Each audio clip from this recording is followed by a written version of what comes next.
Hello everyone, welcome back to my channel. Now, if you watched Sunday's video, then you would have seen it was one of my grand wardrobe switchovers.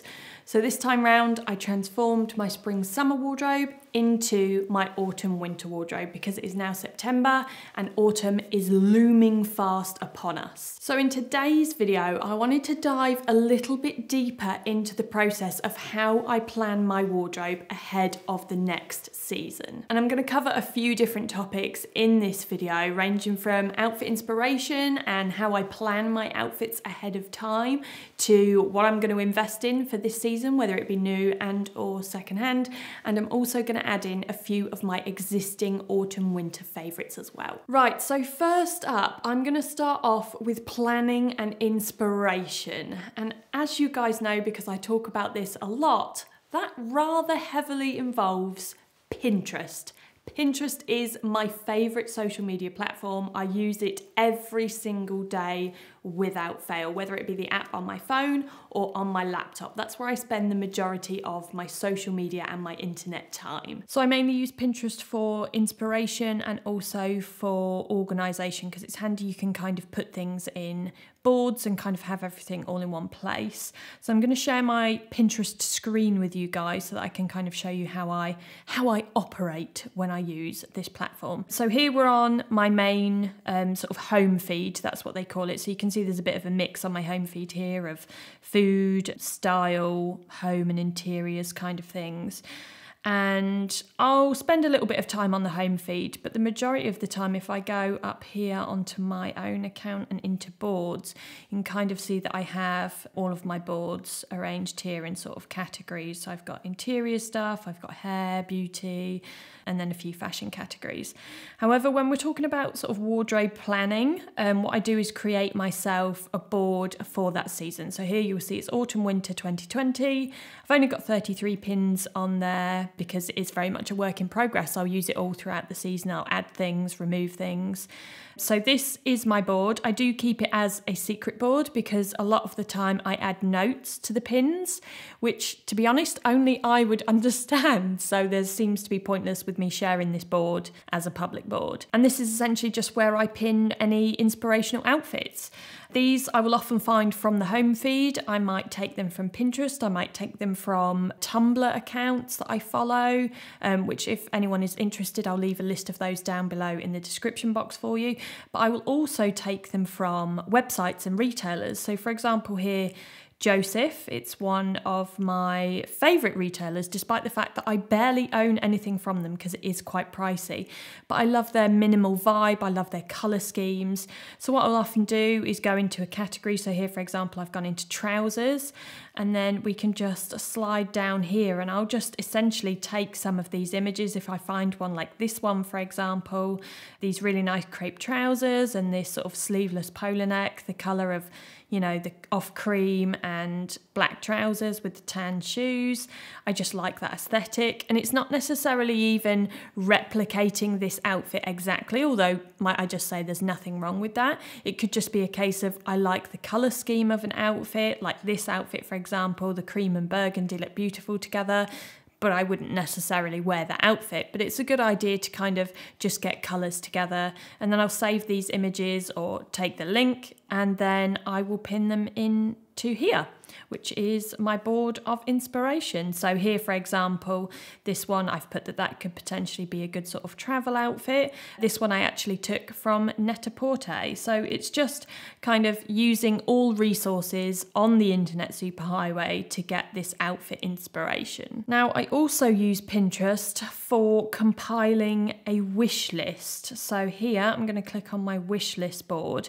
And this is where I actually pin specific items that I want to buy, which are on my wish list. So you guys are getting a little sneak peek here at what I have on my wish list. And as you can see, there's a few items here. My Chanel Dad sandals, my Celine So Sangle, which I do already own. And there's a few bits on here as well, which I'm going to show you in today's video, which you haven't seen that I have acquired. Right, so if I go back to my autumn winter 2020 mood board here, you can see the kind of minimal vibe and, you know, very basic kind of outfits that I'm looking to stick to this season. Very much sort of in keeping with my style and certainly in keeping with my colour scheme. So I wouldn't have said it's going to be that tricky to stick to what I know. So I'll be staying clear of prints. Prints are just not really my cup of tea. The only kind of print that I tend to sport is either a stripe or something like a plaid or a check, especially when it comes to blazers. And as you might have seen in some of my recent looks, I am currently loving this kind of tailoring with trainers vibe, which is a look that I always get drawn to year after year, season after season. So there's a lot of pins on this board of teaming, you know, my favourite like Converse with a suit and just casual trainers with really tailored pieces. And I do wear a lot of jeans, but as you can see from this board, I've tried to pin a few more sort of looks. I say that, look at all these jeans. I've tried to pin a few more looks which do have tailored trousers, because I would like to integrate a little bit more tailoring when it comes to the bottom half. So trousers. Now moving on to my second topic, which is planning outfits from my wardrobe ahead of time and colour scheme, and sticking to that colour scheme most importantly. So I just find it really beneficial to plan a few outfits. I'm not talking about loads, but just a few outfits ahead of the new season, or at least at the start of the new season, so that you have that wardrobe in front of you and you can see exactly what you've got. I also find that it helps when I'm looking at adding new things, whether they be actually new and or second hand, because then it avoids me making very costly purchasing mistakes. And it also plants a little seed of inspiration. So as we're moving into a new season, you have sort of a rough idea of what you want your outfits and your wardrobe to look like, rather than going into the new season completely blind, because I often find that is where my mistakes were always made. And the same goes for when I'm deciding on my colour scheme, which, spoiler alert, doesn't really change from season to season. You guys know I'm very much about my neutrals, a lot of black, darker colours like navies and khakis.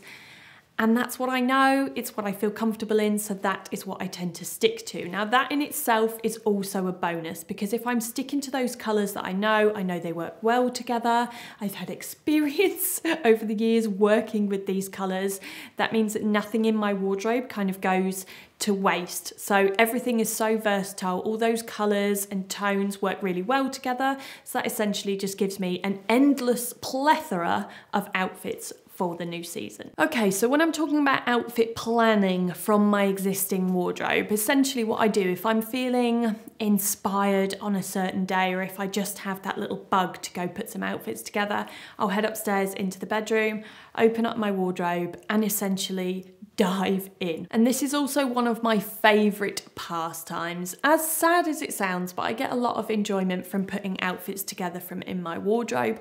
But not only do I find it enjoyable, but it is also very beneficial, because I think we all have those days where you just feel a little bit meh, and you feel uninspired and you just can't be bothered to put an outfit together. Even for traveling, it comes in handy, because what I'll do is, as I'm putting those outfits together, I'll take a few snaps on my phone. In the mirror, I have some sticky up mirrors, which I put deliberately on the inside of my wardrobe door. I'll take a few pictures and then I can save those into a folder on my phone for easy access. And then when I'm having one of those meh days, I can return to that folder and I have a bank of outfits there ready, so that I don't even need to think about it. Okay, now let's talk wish lists. So you guys have already had a little sneaky peek at my wish list, which I have on Pinterest. However, I have another one on my phone, and this one is an ongoing wish list. I'll create one for every season. So as I was doing my autumn winter switchover, I was going through, as I was sorting out which bits I was keeping, I was having a look to see at which items I might want to upgrade. And since then, I've almost kind of gone back into my wardrobe and had another look in there to see if there's anything which I feel like I'm missing and anything which I just feel would add value to my wardrobe. So I've made a little list on my phone, and this is what I will kind of chop and change. I'll go back to it throughout the season, I'll add things, sometimes I'll take things off, and I'll just reassess as I go along. However, I have got a little jump start to my existing wish list, and I have already got a few new additions to my wardrobe that I can tick off that wish list. So first up is those big black chunky leather boots from Arket. When they arrived, I was overjoyed, for want of a better word, because I've been dying to try out a pair of boots like this for a long time.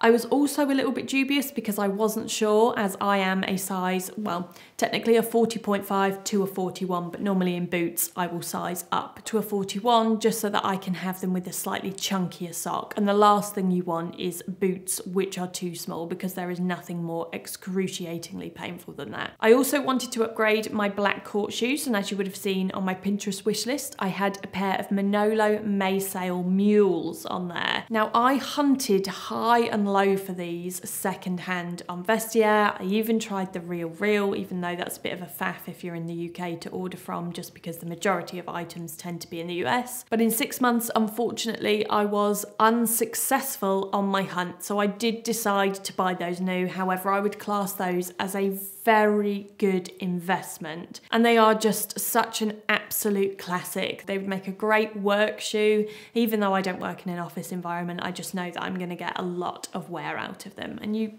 to be honest, can't really go wrong with the classic black pump. Third on the list is my Celine So Sangle bag, which of course you guys have seen in pretty much every single video since I bought this bag, and I do have a full review of this bag coming up very, very soon, but I just can't praise it enough. It is by far one of the best bags I have ever bought. It's so incredibly chic, it's versatile, it's really durable, it's a big bag as well, or at least the size that I bought is a big bag.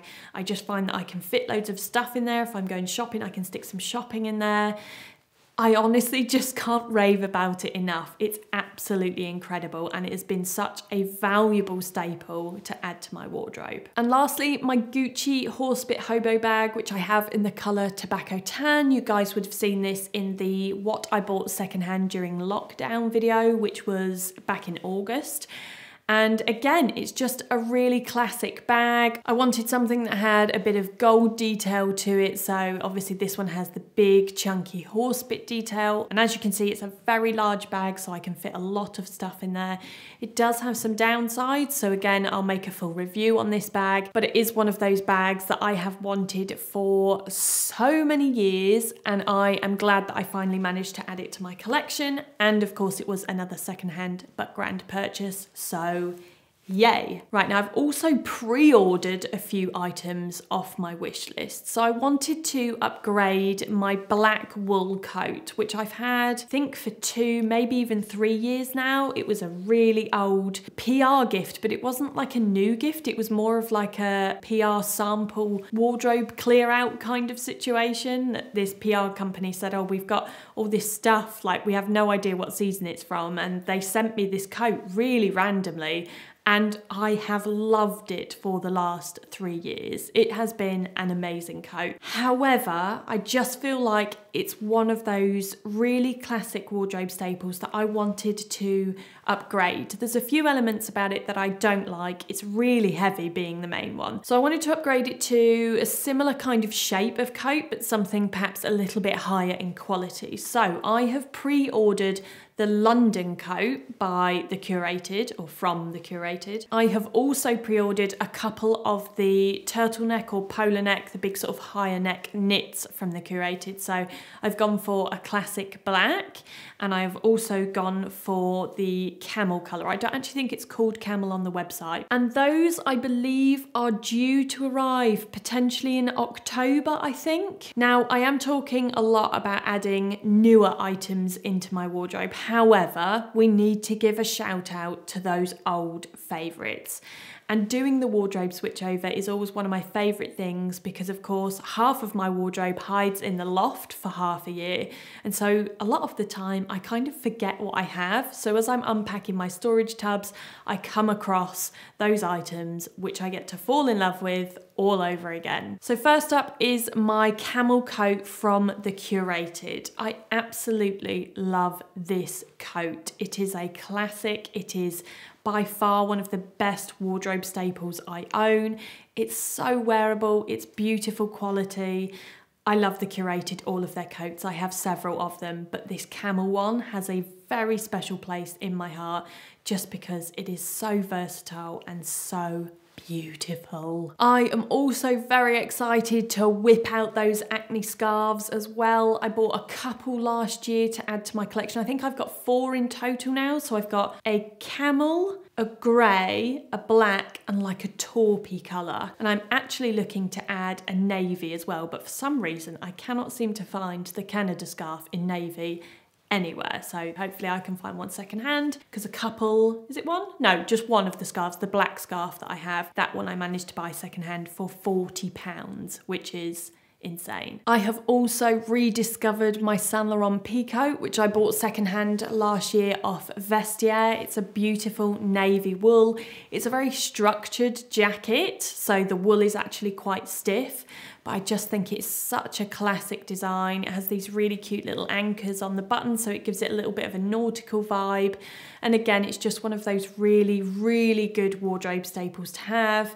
And it's also something which is kind of perfect for autumn because it's a little bit shorter than a coat, but it still has that warmth factor as well. Now, it would be rude if I didn't mention my absolute plethora of blazers, which of course are all gonna get a lot of wear this season. I have got so many. I've got my ones from Everlane with the checks, which I can't wait to get wearing. I don't mean to toot my own horn, but I have my blazer, which I collaborated with the Curated on, which is actually, the one that I'm wearing now is actually the first sample that we got because we're still actually in the process of making tweaks. So there are going to be details coming on how you can pre-order this one. But yes, this is a very classic blazer and I can't wait to actually share it with you guys properly once I have the final finished result. And my dear Francis Spirit boots, they were a very good investment, which I bought last year, I think the beginning of last year. Very classic boot, very minimal, no bells and whistles, just a really nice shape. They have a round toe. They have a slightly sort of edgy heel because it juts out a little bit towards the back, but I just find them so comfortable, which is rare for a boot which has a 4-inch heel. It is a block heel, so I think that kind of adds to the comfort factor, but I just find them so easy to style with any kind of outfit. And I am obviously a big lover of straight leg jeans as well, so they are the perfect boot to go with a pair of straight legs. And this little entry from And Other Stories, this was a chunky knit which I got last year, beautiful cream colour. Admittedly it needs a little bit of debobbling, so I'm going to have to get my debobbler out and have a little session of debobbling the majority of my knitwear that I've got out of storage. But I love this one. I just feel like it has very sort of acne vibes to it. It has this big chunky rib. It has a nice sort of high funnel neck, these big chunky cuffs. I just love the fit. I love everything about this jumper. So that one was definitely a keeper and I can't wait to wear that this season. And finally, my little Celine trio. Now this bag didn't actually go into storage because I don't tend to put my bags into storage unless it is the Loewe basket bags, which of course are very summer seasonal. This bag actually stayed in my spring-summer wardrobe throughout those 2 seasons, but it didn't get anywhere, mainly because of lockdown, as with most of my wardrobe, but also because it's this beautiful deep red sort of burgundy oxblood colour. And I just find that that colour is very limiting to autumn-winter. However, come autumn-winter, that shade works beautifully in my existing colour scheme. And I just think it is a gorgeous shade for the autumn-winter seasons. Right guys, there we have it. You have a little bit of insight there into how I kind of go about planning ahead of time for the next season, my wardrobe and any kind of new additions. Hope you enjoyed this video and potentially even found it a bit useful, hopefully, fingers crossed. Thank you very much for watching and I will see you all in the next video. Bye!